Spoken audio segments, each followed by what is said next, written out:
Bonsoir les amis, nous sommes le 2 juin 2017 et ce soir nous accueillons Madame Juliana Riemann. Bonsoir. Bonsoir à vous. Vous êtes Bonsoir à candidate tous. Les Républicains pour la seconde circonscription. Petite question technique. Pour qu'une loi s'impose à tous, il y a deux modalités. Quelles sont-elles?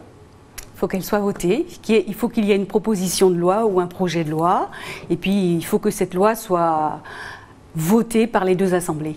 Après le vote. Il faut qu'elle soit promulguée. Il faut qu'elle soit promulguée, publiée au JO, tout à fait. Qu'est-ce que c'est qu'un décret? Un décret, c'est ce que le gouvernement prend pour mettre en exergue ce qui a été voté. Avec consultation du Parlement ou pas? Sans consultation du Parlement, puisque la consultation du Parlement a eu lieu auparavant, quand la loi a été discutée. Que font les rédacteurs des débats à l'Assemblée nationale? Les rédacteurs des débats prennent note de tout ce qui a été dit au cours du débat. Et le publient au journal officiel. Tout à fait. Pourquoi êtes-vous candidate, Madame Juliana Riemann? Je suis candidate parce que je pense être une citoyenne responsable et j'estime qu'il ne faut jamais renoncer à ses responsabilités. Donc être une citoyenne, ça veut dire prendre des décisions, faire des choses, être actif. Vous étiez la suppléante de M. Léon Bertrand. M. Léon Bertrand a accordé son soutien à un autre candidat. C'est un désaveu pour vous? Je ne pense pas que ce soit un désaveu. Il s'est passé des choses dans la vie de tout le monde. Monsieur Léon Bertrand a participé aux actions. Il a pris part à ce qui s'est passé en Guyane, notamment pour l'électrification de l'Ouest. Il a dû avoir des discussions avec Monsieur Lévy Riemann. Et voilà, c'est comme ça que ça se fait. C'est humain. On fait des choses ensemble et puis on se sépare, parfois momentanément. Alors là, on est là pour tout se dire.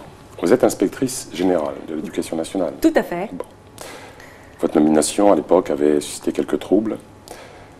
La Guyane est traversée souvent par des crises autour de l'Éducation nationale. Il ne se passe pas quasiment un mois sans qu'un syndicat, des parents d'élèves, des collègues alertent sur les problématiques scolaires. Et on ne vous a pas entendu. Pourquoi ? Je suis inspectrice générale, vous l'avez dit, donc haut fonctionnaire. Je travaille au sein de l'inspection auprès du ministre. Et donc, nous n'avons pas à prendre position. S'il y a une personne qui prend position, c'est le ministre. Notre rôle est d'informer le ministre de ce qui se passe sur le terrain. C'est ce que nous faisons. Alors vous avez, je comprends, un devoir de réserve, mais votre expertise, elle n'aurait pas pu être plus efficace auprès... Notre expertise se fait à travers des rapports que l'on rend au ministre et nous en avons fait. Et après, c'est le ministre qui doit voir de quelle manière il utilise nos expertises. Que reprochez-vous à la députée sortante, Madame Berthelot? Je reproche à la députée sortante d'être là depuis 10 ans et de n'avoir rien fait, ne serait-ce que pour continuer les dossiers qui ont été amorcés quand j'étais députée.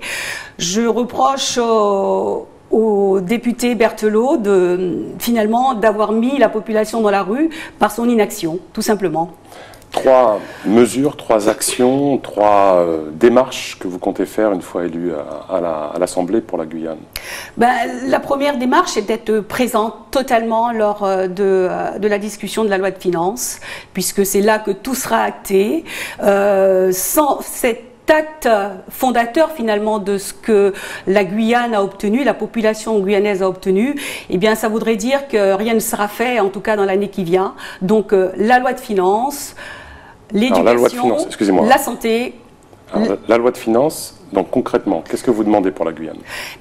Déjà dans un premier temps que les 1,8 milliard 1,85 milliard. 1,85 milliard soient actés dans cette loi de finances. Si ce n'est pas le cas, ça voudrait dire que nous n'aurons pas obtenu ce que nous voulons. Comment comptez-vous faire pour que ces 1,86 milliard soient véritablement pris en compte? Écoutez, il faut être là, présent, dans la discussion, préparer les amendements avec les collectivités, avec l'État, les présenter, négocier. Vous seriez prête à quitter le groupe des Républicains si jamais le groupe des Républicains ne fait pas preuve de solidarité à votre égard? Le groupe des Républicains fait acte de solidarité, a soutenu le mouvement, nous avons soutenu ce mouvement et je ne pense pas avoir à quitter ce groupe puisque je sais que ce groupe nous soutiendra. La santé, vous avez apporté votre soutien aux grévistes du char? J'ai apporté mon soutien aux grévistes du char. Tout le monde a apporté son soutien aux grévistes du char. Vous comprenez leur mode d'action, de bloquer? Je comprends d'autant plus leur action que quand j'étais parlementaire, j'ai ce dossier, je l'ai suivi. J'ai fait en sorte que le gouvernement apporte des solutions, donne des fonds, construise de nouveaux locaux. Et je comprends totalement, malgré tout, la situation du char ne s'est pas améliorée. Pour l'éducation, hier s'est tenue une réunion à la CTG avec le président de la CTG et les chefs d'établissement qui ont crié au secours, hein, parce que leur effectif par établissement explose. Vos mesures concrètes, qu'est-ce que vous allez demander au gouvernement? Ben écoutez, tout simplement que le gouvernement joue son rôle. C'est son rôle que d'éduquer, de donner les moyens pour que nos enfants soient éduqués, que nos jeunes soient formés. Et nous savons que 40% de nos jeunes sortent du système scolaire sans qualification, sans diplôme. Et nous savons que nous retrouvons ces mêmes jeunes au chômage. Donc il y a une carence importante du gouvernement, puisque c'est l'éducation nationale, mais je crois qu'il y a aussi une carence de nos collectivités territoriales qui doivent aussi se sentir concernées par l'éducation et par la formation de nos jeunes. On ne peut pas laisser l'État seul face à ces difficultés que nous avons au regard de notre population. La seconde circonscription, c'est aussi le projet de la Montagne d'Or.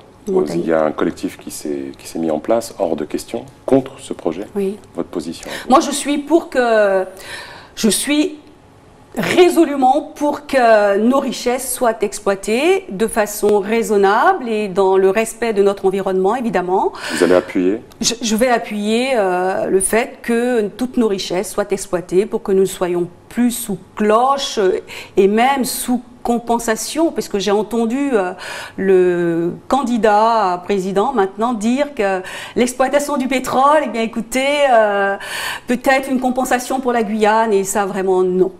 Pour vous, il faut exploiter? Il faut exploiter de façon raisonnable. En quoi êtes-vous la meilleure? Je suis la meilleure parce que j'ai déjà exercé cette fonction. Je pense que je l'ai exercée avec efficacité, avec détermination. Et puis, j'ai su prendre du recul par rapport à l'action politique, mais tout en étant actrice, puisque je me suis occupée d'enfants en difficulté. Ne pas paraître dans les médias, ça ne veut pas dire que nous ne sommes pas là. Moi, ce que je dis, c'est que la responsabilité veut que l'on s'engage. Et actuellement, ma responsabilité veut que je m'engage pour faire aboutir de façon efficace le projet des Guyanais. Vous faites partie d'une association? Oui, je fais partie d'une association qui s'appelle l'association Montargue pour la promotion du livre, de la lecture et des arts. Madame Juliana Riemann, merci d'avoir Merci participé à cette émission. Les amis, les programmes continuent sur ATV Guyane. À bientôt.